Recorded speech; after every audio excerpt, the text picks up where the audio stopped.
Career Transitions with Jonathan Jordan and Eric Birch is sponsored by the Butler University Lacey School of Business graduate programs.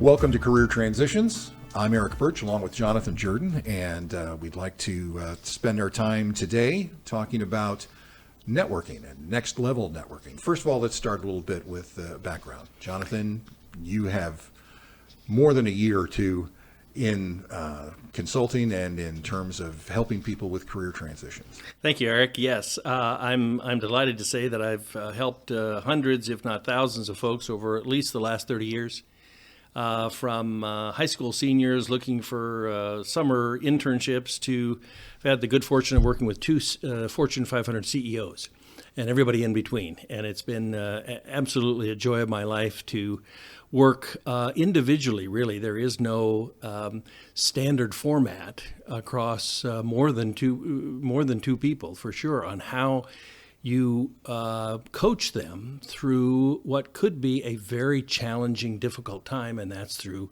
a comprehensive career transition. I used to say 5, the number is now 10. When I'm talking to MBA students, and I've been in the classroom off and on for 30 years and had 4,000 or 5,000 students in the classroom, and especially the MBA students in the last 20 years, I counsel them, at least in the classroom, that each of them, even in a 40-year career, let alone a 50-year career, will probably go through 8 to 10 major career transitions in their lifetime. Some of those will be major promotions within their own company, and that's great. Most of them, however, will be jumping ship and going into a new organization, some cases in a new function, in a new industry. And those can be very scary looking from the outside in, unless you've had a chance to do this once or twice before, or unless you have someone like myself who has a few gray hairs on the temples and can help coach you through this process that eventually all of us go through in fighting the good fight. Full disclosure here, I got to know you through the MBA program at Butler University as I was a MBA candidate and found myself in a career transition, and the Butler University folks showed the Butler way and put us together in terms of perhaps helping me with my career transition, and I found it to be an amazing situation, an amazing process, and certainly something that I've been in broadcasting for 25 years and then got into the communications and marketing space and in the energy sector, and some of the things that I've learned in the last few months have been an awakening for me in terms of things. In a broadcasting career, you look for a job a lot. You're always looking for a job.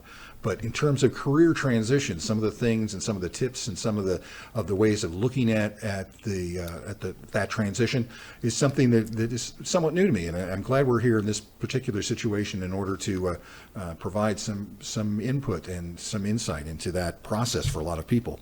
This program today is on next level networking, and we'll get to that in a second. But over the course of these podcast series, we're also going to talk about something that was new to me and probably shouldn't be. Everybody knows about it now, is the concept of a portfolio for someone who's not necessarily in the arts. Which was where I always put the concept of having your own personal business portfolio. We'll talk about that. We'll talk about the resume and how to build a resume, how to make the resume right in this day and age. And that's something very important, I think, that we'll get into at some point later on, is resumes look different now than they did because there's a lot of technology stripping you out of any particular or potential position that you thought you might have. We'll talk about the interview, and you and I have already discussed this a number of times in terms of how to lead an interview and how to interview better than perhaps you already are. The emotional roller coaster that's involved in any kind of career transition. We'll go along those lines and talk about that in a podcast to come up. Getting past the gatekeepers. This is a very important aspect of trying to have a career transition, especially if it's something out of your industry, something out of the company that you might be in at that moment. Also, being prepared for any eventuality and how to make that work in terms of trying to see it as a tree that might go off in one direction, one branch or another.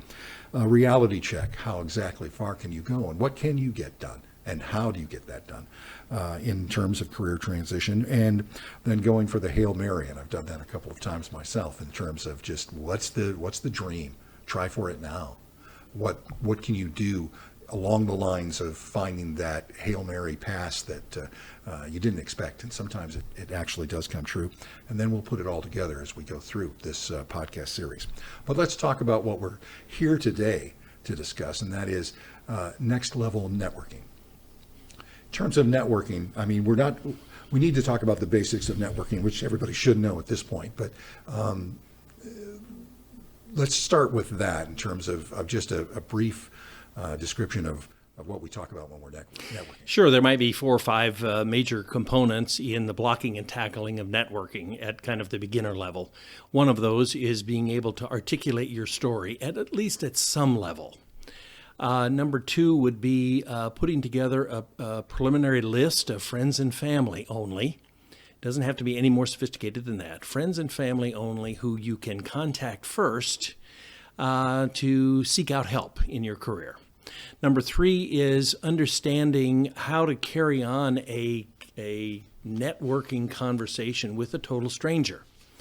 Much like Eric and I are doing in this podcast, it's a give and take. It's not someone giving a soliloquy for 20 minutes and then having the other person respond. It's an instantaneous give and take. And my joy in this is watching people who were quite nervous at first get, after 2 or 3 only networking conversations, getting quite relaxed at the process of exchanging information. And maybe the last component is understanding the purpose of networking and having conversations with ultimately total strangers, and that is to in the narrowest sense, get you close to someone who has a job in their back pocket. But far more importantly is for you to understand the market. Because most of us, even the geniuses out there listening to this, know so little about the marketplace and where they might fit very well. That it takes this wonderful process called networking to expand our horizons and really find pockets of interest and fit with our skills, our interests, our experiences, and our ambitions that are as close to the dream job as we can get. So in terms of networking, you really shouldn't be networking specifically and only when you're trying to make a career transition.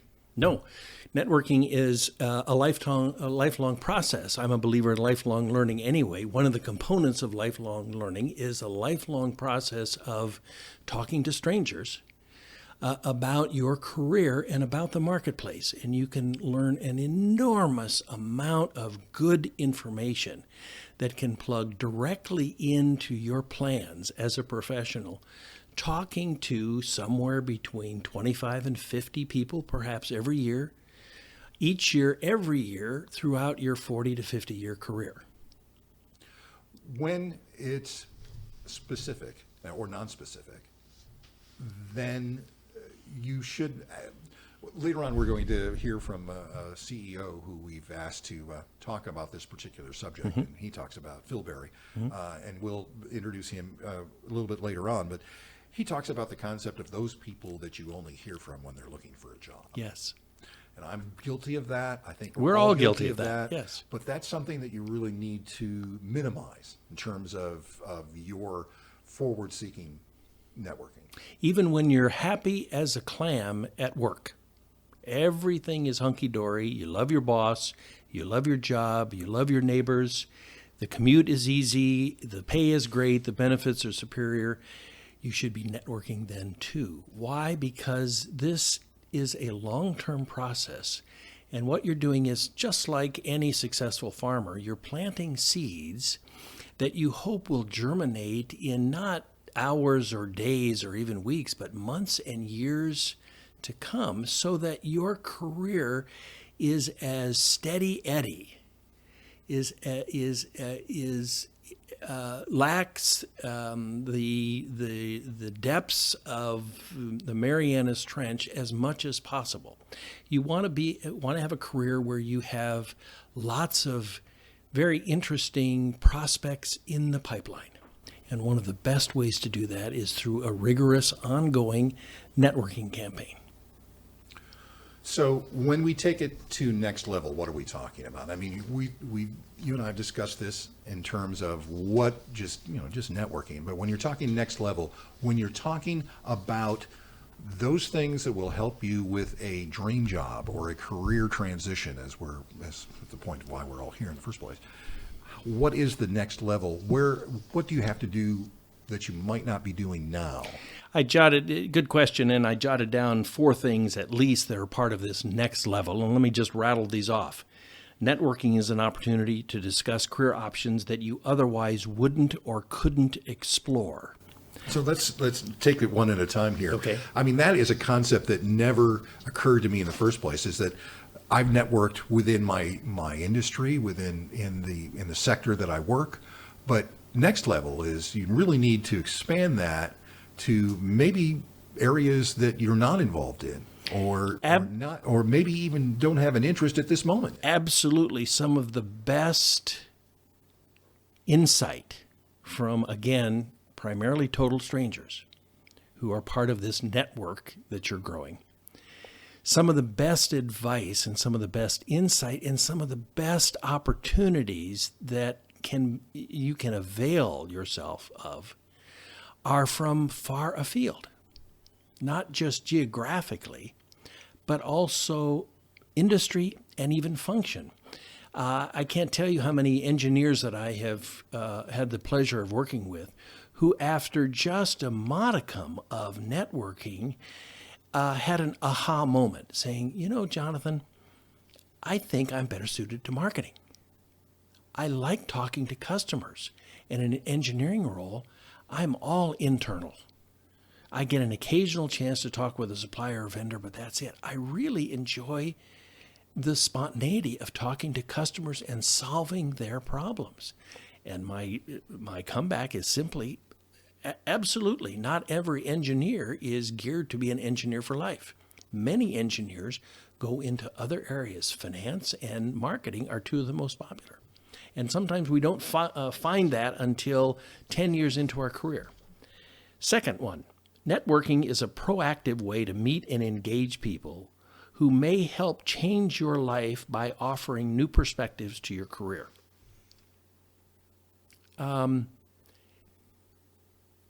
We know far less about the world than we know.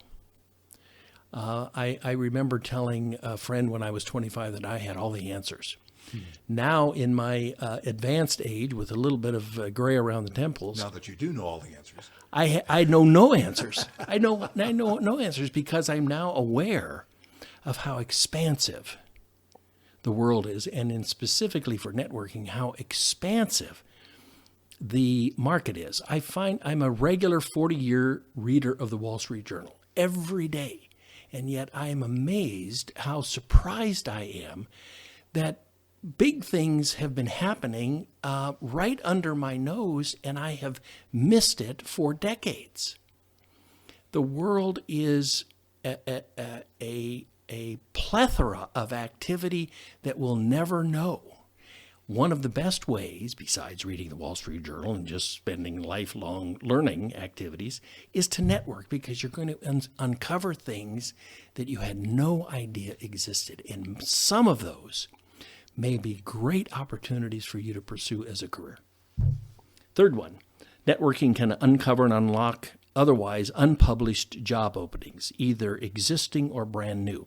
Did you know, Eric, that the internet, God love the internet, and all the job postings that that are on there, millions and millions and millions of them, make up less than half of the job openings that actually exist in any one day? The reason for that is that many companies, large and small, Fortune 500 companies and startups, for a variety of reasons, scores of reasons, will not publish jobs. They don't know what the job is yet. They haven't gotten around to put together a job description, and they're not willing to wait for that. They're more searching for the right person or a right person than a job, and so they'll post a job or not post a job because of that, and hundreds of other reasons. The only way to find those jobs is through networking.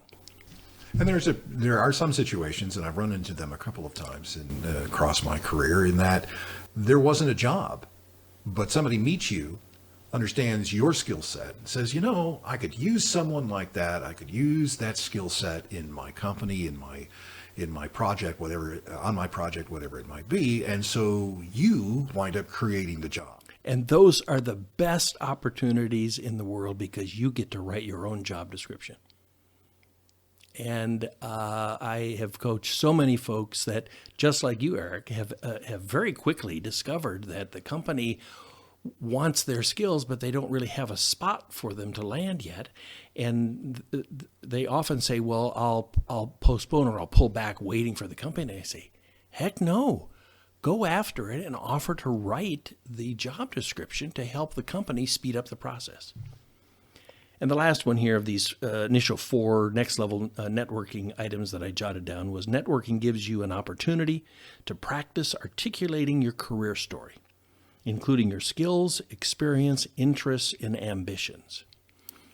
In leading an interview and the getting to know you process, I want you to bury the competition. And in order to bury the competition, one way is to tell your story in both its breadth and depth as good as you possibly can. And one of the ways to do that is to practice. And networking gives you a chance to practice before another human being who, by the way, is interested in your story. So that if and when you do get in front of a potential employer, you can knock their socks off.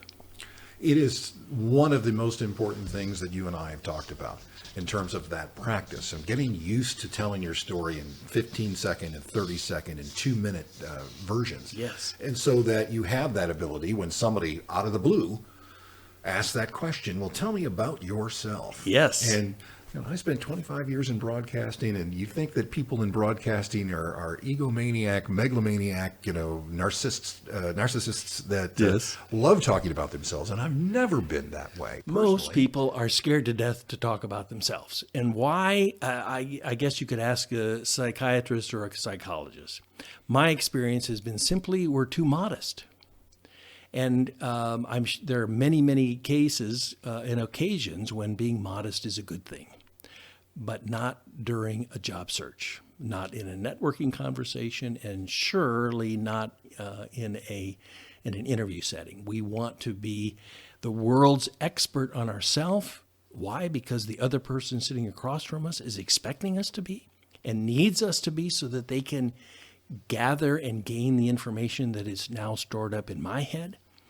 And it's a great way to differentiate yourself because even the CEOs that I've worked for and with in their transition were lousy at telling their stories, and they thought they could get away with that.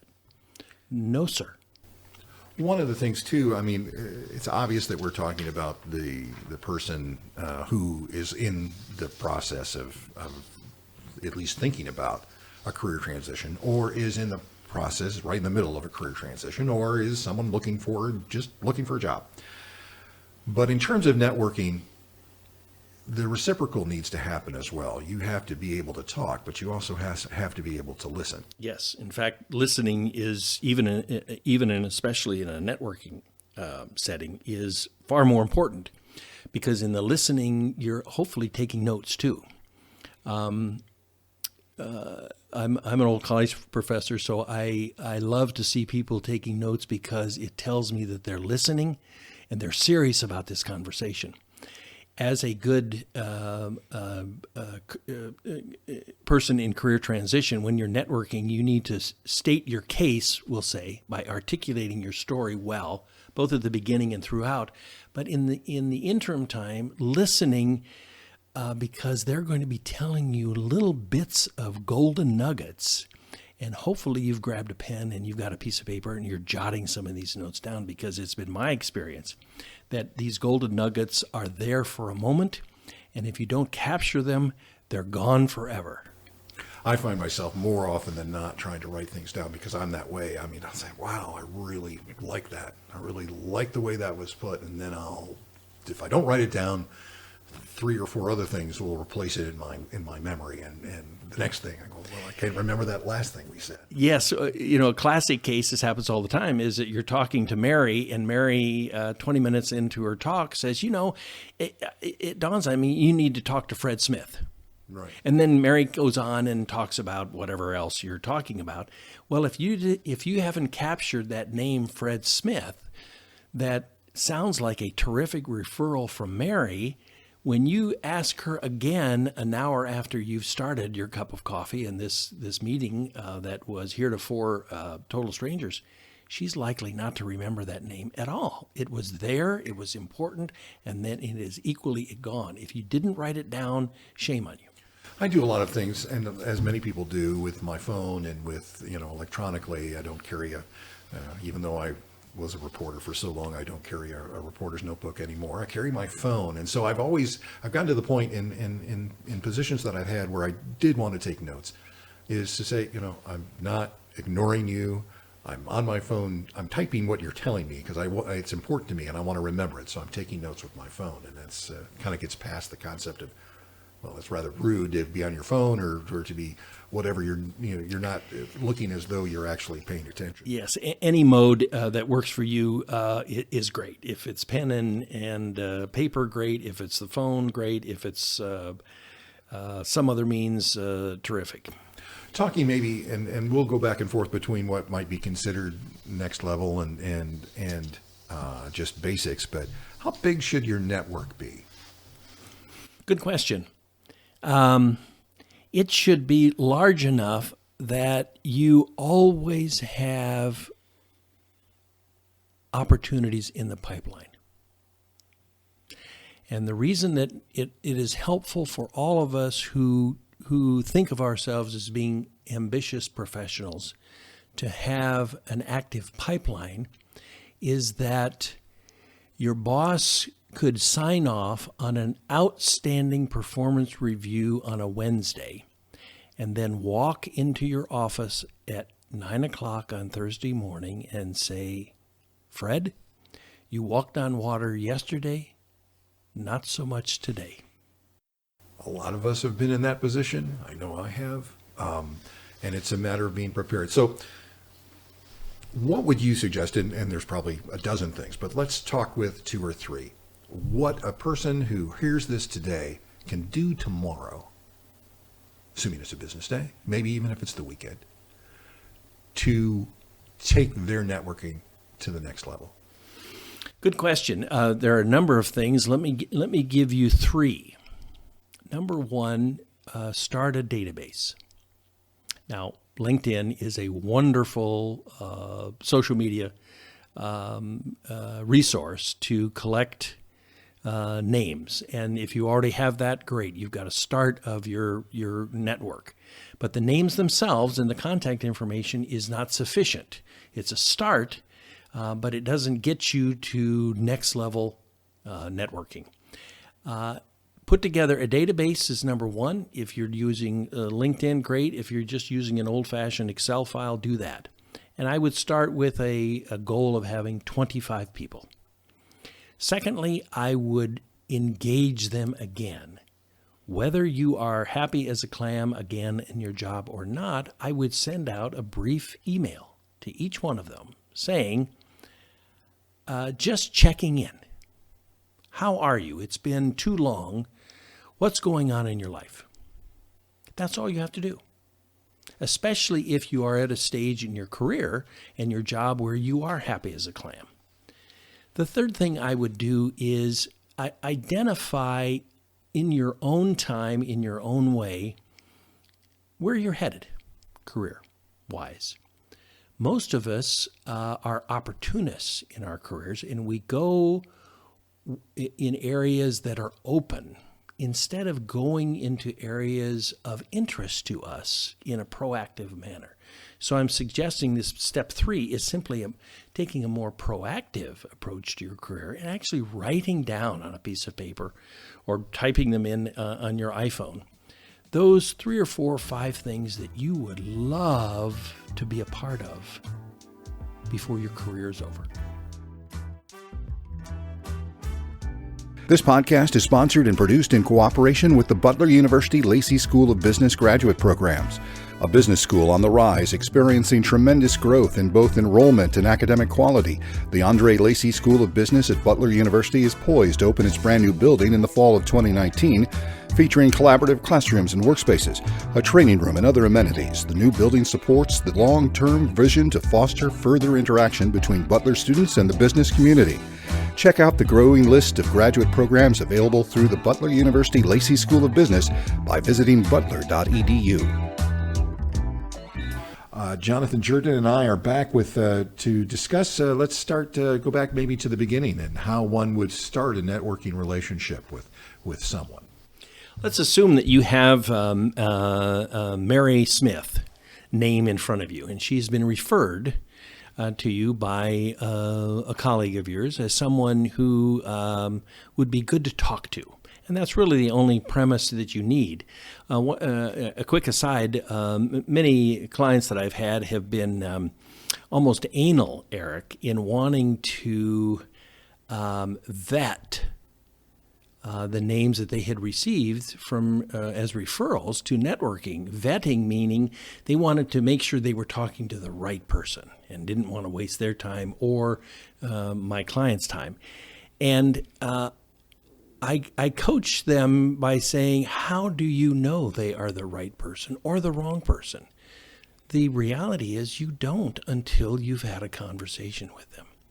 And by the way, and for the same token, it is often the case that the janitor level is a much better referral and a better vehicle for good information about companies, about even industries of the market than a CEO. So don't go after CEOs or C-suite kinds of people because you'll be ignoring a huge amount of wonderful information that's available from everyone else. So we have Mary Smith in front of us. What do we do with Mary Smith? Well, you could do lots of things, but I recommend these days in 2019, to send her a quick email. And in that email, the first line is, and let's say that that referral came from me, Eric, just for conversation purposes.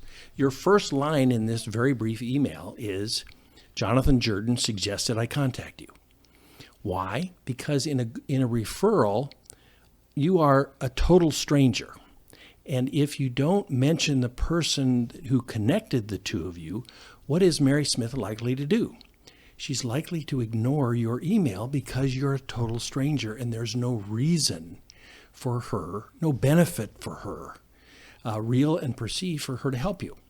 Besides, if Mary's good at all and she has some gray hair in the temples and has been around the block or two, she probably is getting emails like this or phone calls or texts several times a week.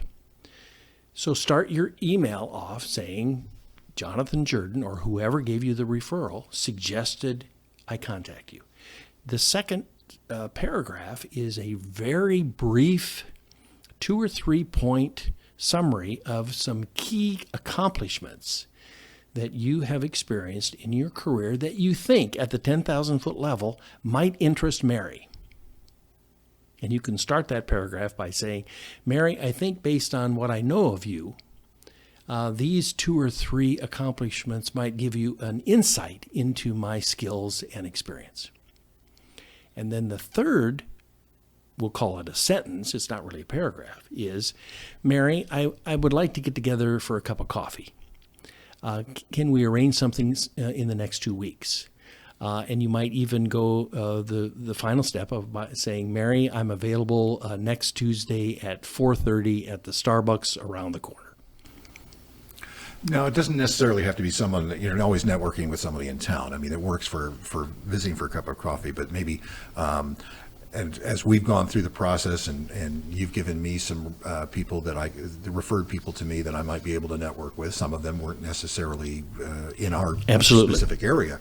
And so then it became a matter of, I'd just like to talk to you. And maybe you have a chance to talk on the phone when you have time. And that actually, I was very reticent to do that because it seemed like it's such an intrusion. But I've never had anybody turn me down. In all the time since I've been doing that, I've never had somebody might say, it's a little busy this week, or, we're going to have to reschedule that, or, and I've taken a couple of tries to get up with people, but I've never, ever had somebody that said, sure, we can talk on the phone for 10, 15 minutes. Yes, and I think the key area, Eric, is, if I can interrupt you, is that this person was referred to you. Right. As opposed to a contact. Can I give you an example of a contact? I know Donald Trump. He's the president of the United States. But I can't refer him to you because he and I have no relationship. We've never met. Right. So lots of us know lots of contacts, but the referral is someone that we actually have a relationship with. And by the way, that relationship can be as slight as 5 minutes 5 years ago. That still gives you a leg up over being a total stranger. And also has the opportunity, just to digress here for a second, to be the way you pay it forward. Because I know that, and to give an example, there was someone that you gave me as a referral that I met for coffee, and believe it or not, we have somewhat different worlds, but somewhat connected. He's in the tech area and into business intelligence, and I'm more communications marketing, and so we just met we knew from the start that there wasn't necessarily going to be any bridge there between our current careers, but we wanted to be helpful. We're part of this process and understand the concept of networking. First of all, that conversation has led to this podcast here today, for one thing. But also, it gave me the opportunity when he told me that he was interested in a career transition, and he was going through the process, that in discussing it with him, we realized that there was somebody that I knew that he should know. And so I was able to connect the two of them, and then paying it forward in terms of that that relationship, and that's worked. So that's always something to remember too, is the ability to pay it forward at some point down the line. Now, when you're making this initial outreach, do you include your resume? I think I know the answer to that, but I mean, is it absolutely, because it gives them an opportunity to follow up. They might be interested in one or two things that you put together in your email on those accomplishments, and they'd like a piece of paper that could follow it through. Plus, people of a certain age, and I'll be generous and say anyone past 35, certainly 40, I would assume in the United States of America, has done at least a smattering of networking, and they, for the most part, know the game. And the game is people are reaching out in earnest fashion all the time to get career help. And part of that is taking a look at resumes. So it's very, very logical, very handy, very appropriate for you to include your resume. And by the way, an updated one, not an old one, not an outdated one, not one that's inappropriate in any fashion, but a good one to include in that initial email. Now, this is where you and I differ a little bit, as when I was first reaching out, and I felt that was perhaps just maybe a little too much, that this was an overstep of the relationship, such as it was at that time, to include a resume. You were thinking you were too forward. Exactly. And it gave me the opportunity to immediately continue the conversation, because nearly every single time after I reached out, the person would respond back, yeah, let's get together, but why don't you send me a resume? Perfectly fine. Which I would, and would feel at least a little bit better that it wasn't unsolicited and that I wasn't necessarily going to hit them up for a job right away. Having said that, there is certainly, if you were couching your initial email in the right terms and pointing out, if it's the case that someone who knows them and knows you suggests the two of you get together, get to know one another, and that maybe the resume would be okay the first time out. So two things I want to talk about. The next question for you, Jonathan, is there a point in time, is networking ever bad? Sure. Drinking milk is, for those who love milk, can be bad for you, I suppose. Networking is the same way. Let me give you a couple of examples. Networking requires a high level of energy, and it's probably the most exhausting part of a comprehensive job search that might last easily several months, just short of perhaps an intensive panel interview, for example. And why is it exhausting? Because you're having to tell a total stranger all about yourself, and then listen intently to them, and then interactively respond to the things that they might say, because it's directly related to your career. So if you're interested in having an easy time, networking isn't the task, because it does require a lot of high energy. The second area that I could bring up as a possible negative of networking is that it's a reality check. You're going to get people, hopefully, to be honest about their assessment of the marketplace, and some of them are going to feel quite comfortable in being direct about your resume. And that often can be critiquing that resume. And unless you're ready for that, you will feel less tall than you did when you started. Some people take constructive criticism well. It's all part of the learning process. It's how we get better.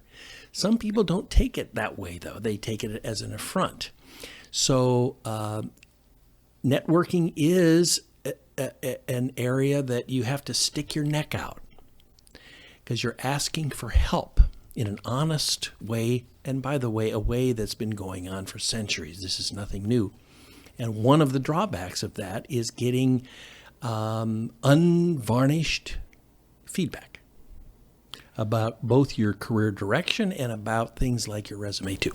And that's something that, as part of this process that we are going to talk about in the future, in a future podcast, is making that reality check. And not only dealing with that reality check, but dealing with the emotional roller coaster that looking for a new position, a new career, that dream job, or any kind of transmission can feel like. And a career transition certainly can contain some ups and downs. There would be few who have not had the rejection or had something go awry as part of that search for a new career and had everything go perfectly according to plan, both professionally and personally.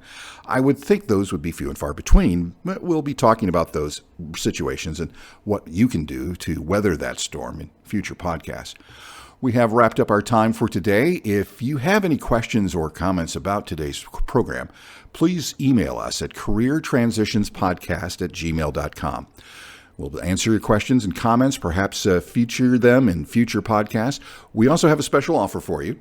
If you'd like to have Jonathan take a deep dive on your resume, see how it fits into today's real search for that dream job, send it to our email address, careertransitionspodcast@gmail.com.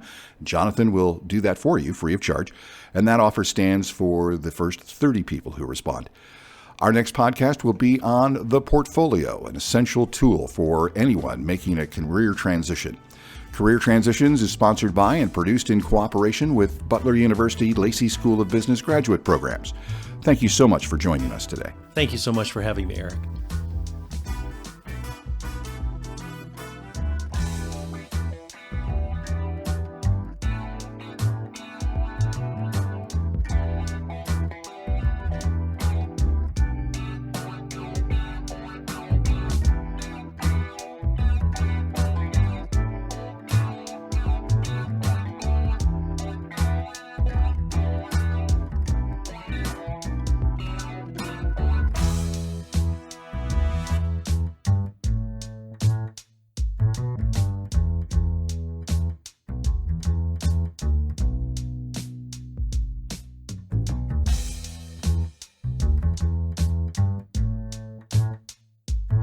You've been listening to Career Transitions with Jonathan Jordan and Eric Birch.